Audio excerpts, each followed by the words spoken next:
Hello there everybody, welcome to a new season of The Verdict here on Racing TV, and what a great time it is to return to your screens. The first English classics are just around the corner and the trials are very much underway. Over the last 7 days there's been a lot of top class action. We could only choose 6 races for this particular programme, but I hope we've chosen 6 that are of fascinating interest to you all out there. There's certainly a lot to get stuck into throughout the programme, and we are going to start at Newmarket for the Craven meeting and the big race of the meeting, the Craven Stakes itself. 1 mile was the trip and Native Trail was the odds-on favourite. He went off 1-4. Star of India for Aidan O'Brien was 9-1. Claymore 12s, Huyamal 20s, 25s, and bigger the bottom 2. And Native Trail came out of stall number 5 here. And he did what he was entitled to do on his previous form. He's a Dewhurst winner. He was an impressive Dewhurst winner here over 7 furlongs. He stepped up to 1 mile here and it was no inconvenience to him whatsoever. Let's analyse what he achieved in the Craven Stakes last week. He's a big, strong son of Oasis Dream, out of an observatory mare, and he does hit the ground quite hard in front. He's got a fair bit of knee curl. The ground was good for the Craven Stakes officially, possibly just a little bit quicker than that. But he has gone through this race like a very good horse indeed, and this will put him absolutely spot on for the 2,000 guineas. Importantly, he didn't have a very hard race, so I don't think he's going to have left his guineas behind here in the Craven Stakes. William Buick's got a lovely position on him. He's travelling in hand on the bridle. He's not keen, he's not pulling, he's relaxed, and he's getting a nice toe off Ryan Moore and Star of India. William Buick just sat still on him, and I love the way that Buick nurses him into contention and doesn't go for him too soon. I don't think he wanted to give him a hard race. I just think he wanted to sit against him for as long as he can. If you see there, he's not doing a lot on him. He's just sat still on him. The others are beginning to push and shove, but Buick's not going for everything. And I think he was toying with his rivals here. He came home pretty strongly. The last 3 furlongs was 34.52 seconds. The next best in the race was Huyamal, who finished 3rd, over 35 seconds. So he's much quicker through the final 3 furlongs than any of his rivals. And the 7th furlong that he fired when Buick said go was 10.95 seconds. And that sealed the deal in the Craven Stakes. Nothing could live with him as he fired in that sectional. And then he was eased down to go 12.38 through the final furlong. And his finishing speed percentage, 104.19. So he's finished off the last 3 furlongs just over 4 seconds quicker, 4% quicker than he ran the rest of the race. This was a perfect prep for him. Now he does change his legs quite often. He does so in the dip. He did so before the dip as well, but it doesn't stop him going forward. And I think it's just because he's quickening, and quickening up in fantastic style. That 10.95 second furlong was very eye-catching indeed. Buick didn't really get stuck into him. One little flick with a whip in the right hand, and he ran out a ready 3.5 length winner in the end. I think that is a perfect prep for the 2,000 guineas. Buick understandably delighted as they came back in on this huge horse. Now, he's only ever raced on ground that's been described as good or a little bit easier than good. Now, if there was to be firm in the going description, that might be a slight problem given his knee action and that he hits the ground quite hard, and he's never faced firmish ground in the past before. That's possibly a small chink in his armour, but it's very hard to find any chinks whatsoever as far as this horse, who's favourite for the 2,000 guineas, is concerned.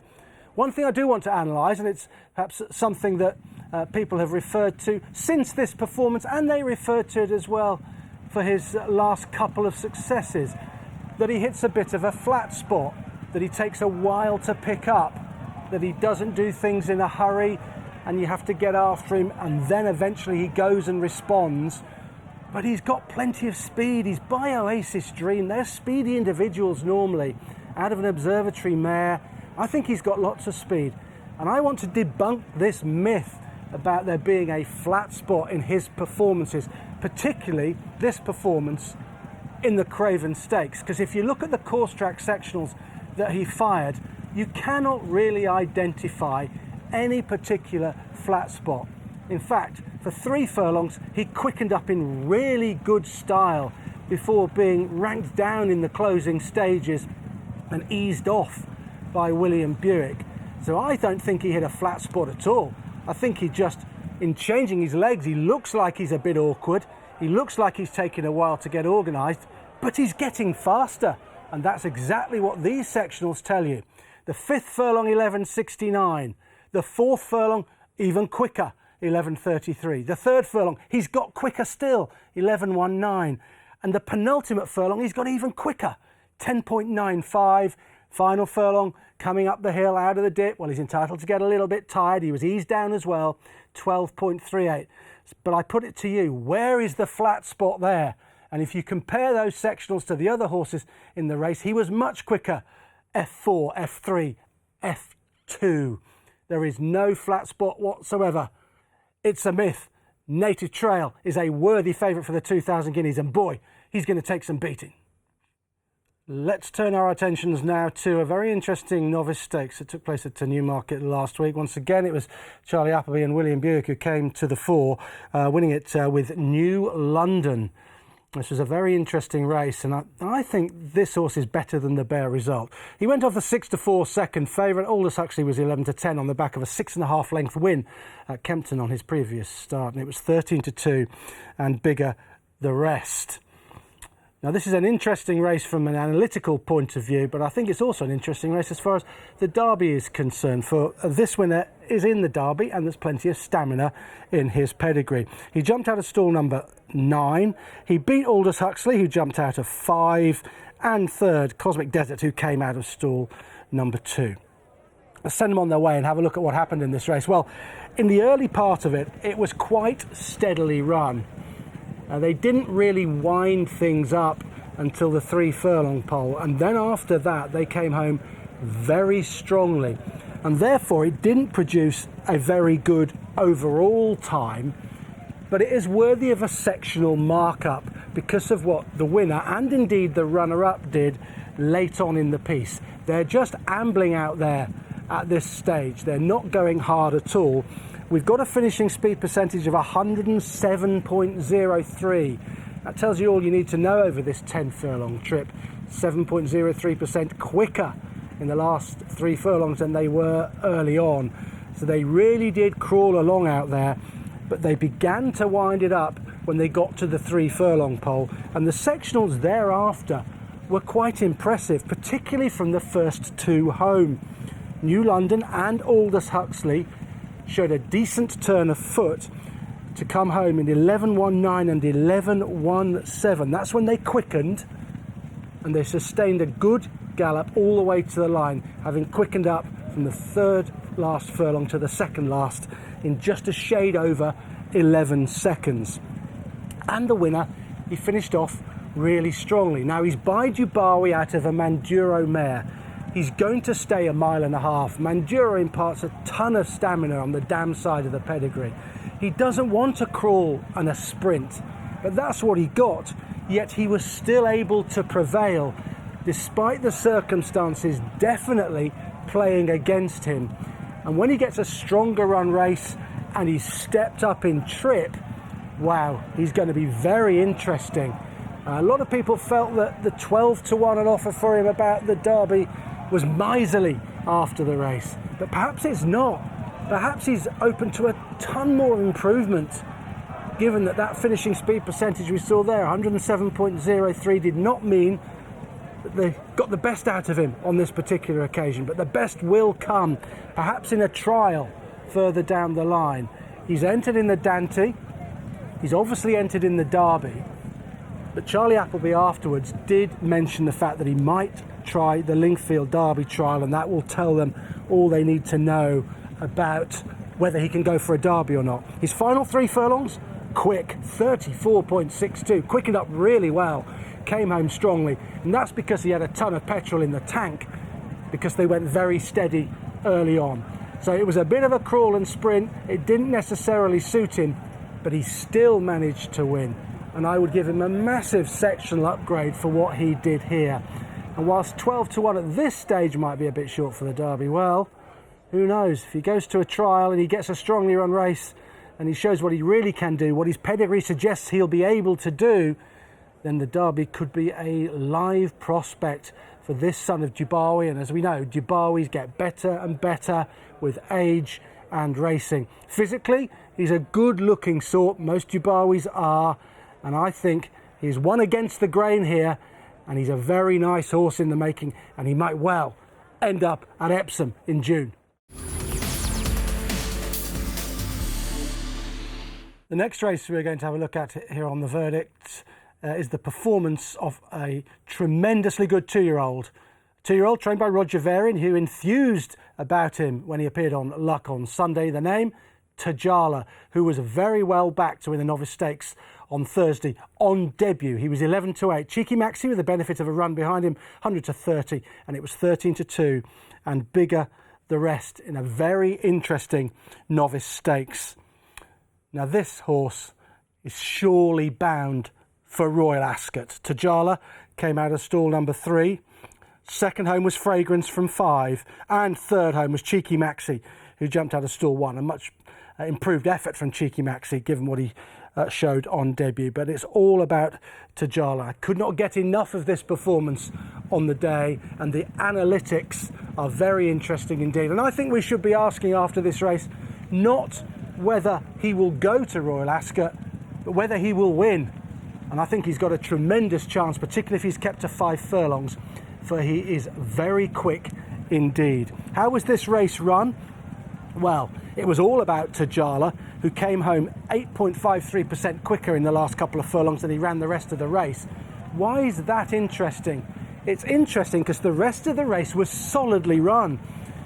12.75, 11.6, 11.34, the early fractions, and then this winner quickened up like a wild horse on the outside. 10.83 he fired, and then an 11.33. Watch him change his legs when he gets into the final furlong and pick up there and pick up and go again, and he flies through the line. Final time was quick, 59.86, and he wouldn't pull up. He was not stopping at the line. He's a very fast horse who'll probably stay 6 furlongs, but this 5 looks perfect for him. And what he did on the analytics there was really, really impressive, because the pace was solid, yet he flew home through the final 3 furlongs. It really was a very taking performance from him.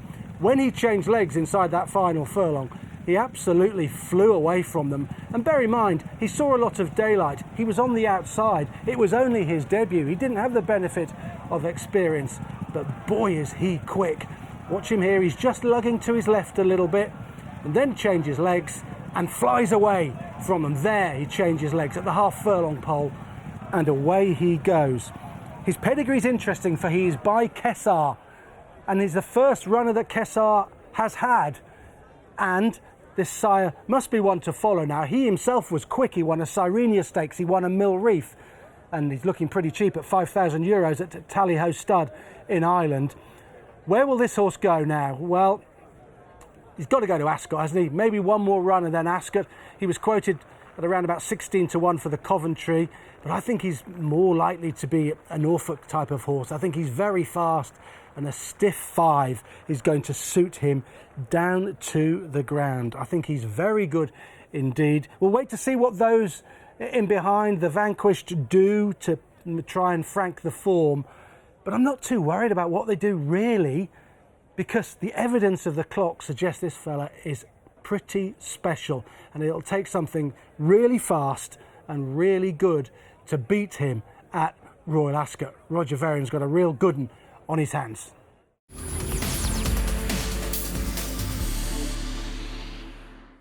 Let's go to Newbury now, Saturday afternoon, and take in the Greenham Stakes, a trial for the 2,000 guineas. This one over 7 furlongs, and it turned out to be a very interesting contest.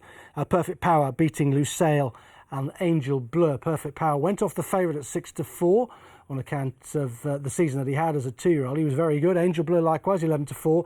Lusail was a very useful 2-year-old as 2, winning the July Stakes and the Gimcrack. So it looked overall to be a very solid contest. It was 8-1 bar those front 3 who dominated this contest. Let's have a look and see how this particular race has run and work out what happened.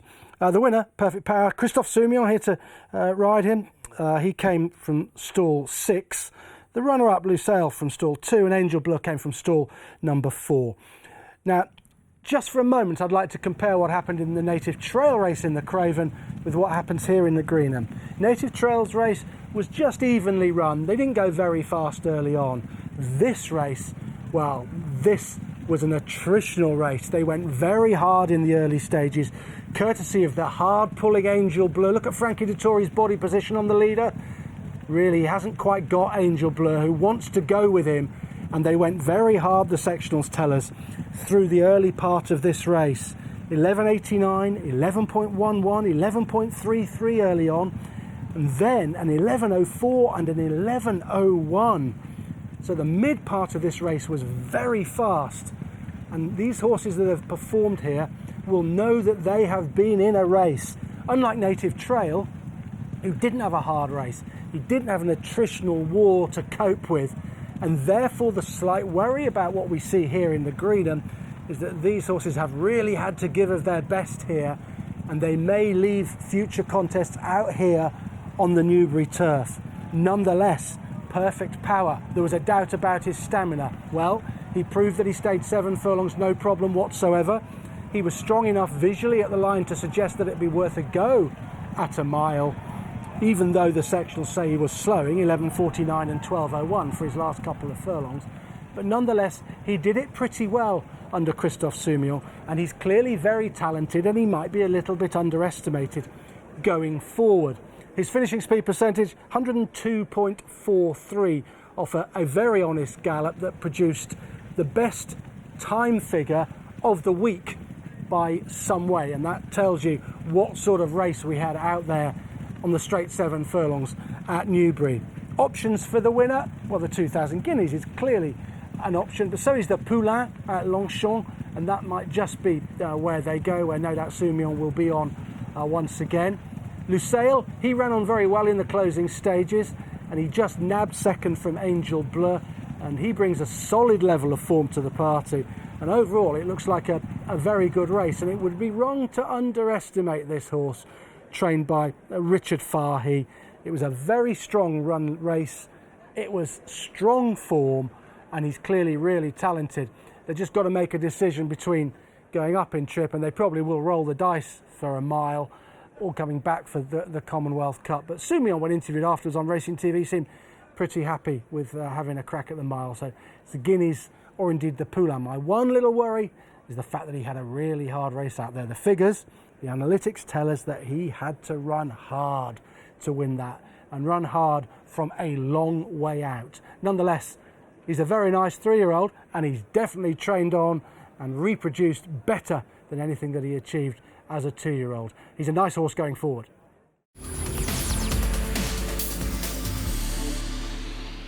We were sport for choice in the verdict this week. I've thrown one in from left field, a race that took place at Newbury on Saturday afternoon. It was Division 2 of a very interesting maiden, and it was won by a horse with a fine turn of foot, a rare turn of foot, I think, for a debutant. The horse, Morgan, who was a 16-1 shot, had got the better of Zabir, who was 16s as well. The prices of these two suggesting that not a great deal was expected. Zabir's already been gelded, and reportedly he looked very green and raw in the preliminaries, but he ran a very good race to be second. I think he's a horse for your Racing TV tracker.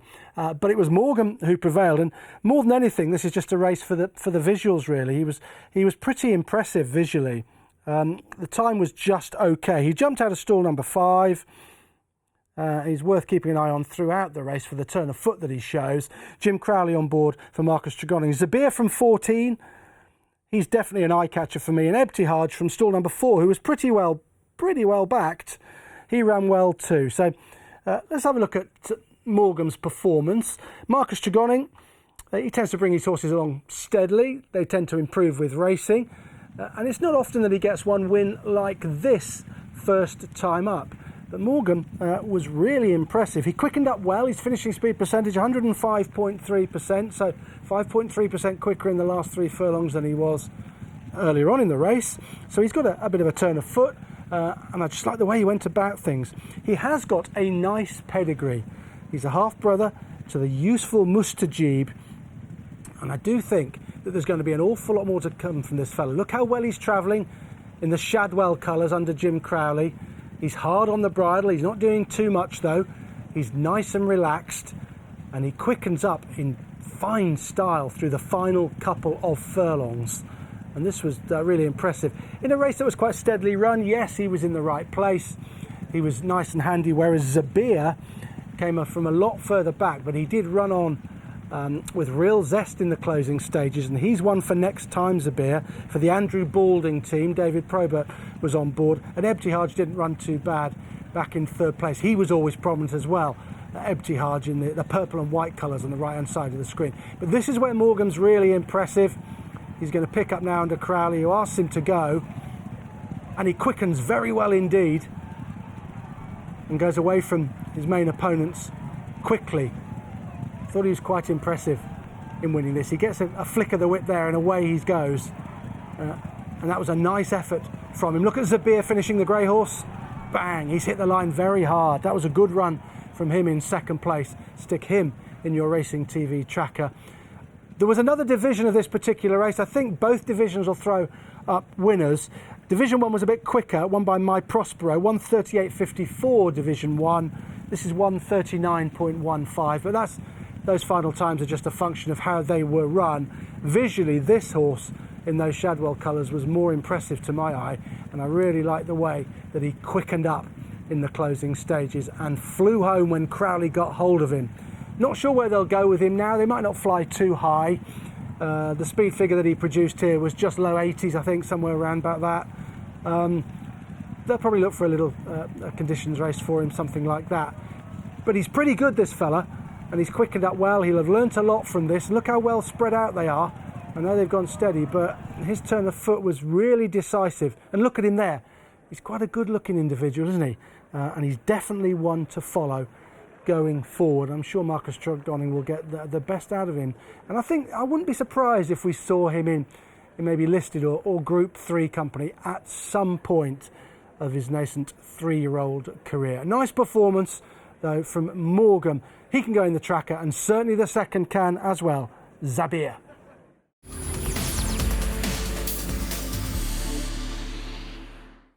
The Betway Queen's Cup at Musselburgh on Saturday was their feature event on what was a very valuable card. It was a Class 2 handicap over 1 3/4 miles, and I think it'll prove to be a very formful race. It was a deep, deep race, there's no doubt about that, and this is how they bet. 0-10 was the 16-5 favourite Sarumi, 16-5 as well. The Max We Can 9s, HMS President 9s, and Soapy Stevens 9s as well. Enemy 11-1, and it was 11s and bigger the rest of them. And the winner was Enemy, who does this in fantastic style for the Ian Williams team. He came out of stall number 2, Enemy, and was held up in the early part of the race. Dark Jedi came from 5, another important point. He was held up early on too. All Right Sunshine came from 3, held up early on. And Sarumi came from stall 13, and he's definitely a horse to keep an eye on going forward, back down in trip. Send him on the way at Musselburgh on Saturday. And given that I've already said that the first 3 came from some way back, that'll tell you what you need to know about the pace of this race. It was pretty furious. There was no hiding place early on. They got on with things from an early stage, and the sectionals tell us that this was a very strongly run race. 100.6 the finishing speed percentage. There was no messing around out there, and it paid to come from just off the pace, unusually for Musselburgh. Normally you want to be very handy, but on this occasion you needed to come from off it. And look who's last at this stage. That is Enemy against the rail, going the shortest way round, but dropped out and given a very patient ride. It's worth having a look at what this horse has achieved in the past. He's now with Ian Williams. He used to be trained by Francis Graffard in France, and he was sold for €92,000. And Ian Williams took him to Meydan and upped him markedly in trip to 14 furlongs. And he ran a blinder behind the very useful Monobo, trained by Charlie Appleby. He was a bit keen and he didn't get a very good run through that race, but he finished an eye-catching 4th. And now 14 furlongs once again, only his second try at the trip. Oh, he was impressive here. He travelled strongly, he was beautifully produced in the race, and he quickened up in fine style late on, really sealing the race with a couple of quick furlongs 12.13, 12.26 and 12.19. He showed a good turn of foot for a stayer and is completely and utterly unexposed at this kind of trip, and they have got loads of options going forward with him. He's about to start making a little bit of ground up. He's travelling strongly, a long way back still, 12-13 lengths or so. Look at Sarumi. He sat in 4th on the wide outside. He's going well here, but he'd been a bit keen in the early part of the race and he doesn't quite get home. But I think he's a horse to keep an eye on, for he was up with his strong gallop and was a bit keen, and he still held on for 4th place. So definitely stick him in your tracker. But now watch as Danny Tudhope makes stealthy progress towards the 2-pole on Enemy, and he's still hard on the bridle at this stage. And as you note that, remember that he's running off 99. He's not just got a lowly mark to exploit, he's 99, and there Danny takes a pull because he ran up at the back of another one, and then suddenly those 2 furlongs he fires away from them and he wins as he likes. He was rated evenly by Danny Tudhope, 100.6 his finishing speed percentage, and just nudged out in the closing stages. You don't often see handicaps as competitive as this, one like that. He really was impressive. There's Sarumi hanging on for 4th place, Dark Jedi 2nd, All Right Sunshine, Keith Dalglish back in 3rd place. Just look here, he's about to get hampered, the winner, and then gets out, and then uses a sharp turn of foot to seal the deal. Not many stayers have can have a turn of foot like that. There aren't many around that can do that, especially off a high mark of 99. So what of the future? Well, he's going to go up in the weights a fair chunk for this, because this is a very strong handicap. But that has advantages, because it means he might well get into the E-Bore. Very valuable E-Bore these days, of course. Chester Cup might be a possibility for him if they feel like they could up him in trip from this 14 furlongs. It's a distinct possibility. You can see him cruising round the Rudy, couldn't you, and then quickening up to win a race like that. But his chances of going forward lie with the handicapper. He's going to get a big hike. I don't know how much, but you'd think maybe £10 or something like that. Maybe if it's a bit less, Ian Williams will be pleased enough. But he's a really nice recruit for the Ian Williams yard, and he's definitely a stayer to keep on side. I would just mention the 4th again, Dark Room, Sir Rumi, who travelled really strongly through the race, up with a strong gallop and still finished 4th. That's a horse as well to follow over perhaps a mile and a half. Enemy, though, a name to conjure with in staying races going forward throughout the rest of the season. So that is it for the verdict this week. It's good to be back. I hope you've enjoyed everything that we've been able to bring you. Native Trail, for me, wildly impressive in winning the Craven Stakes, and he'll be really hard to beat in the 2,000 guineas at Newmarket. The analytics showing that perhaps he was much better than the Vigils, and Tajala for Roger Varian. The best 2-year-old we have seen so far this season, and surely Royal Ascot Bound. They were the 2 stars of the last 7 days. We'll see you again next week with some more stars and some more analysis here on The Verdict.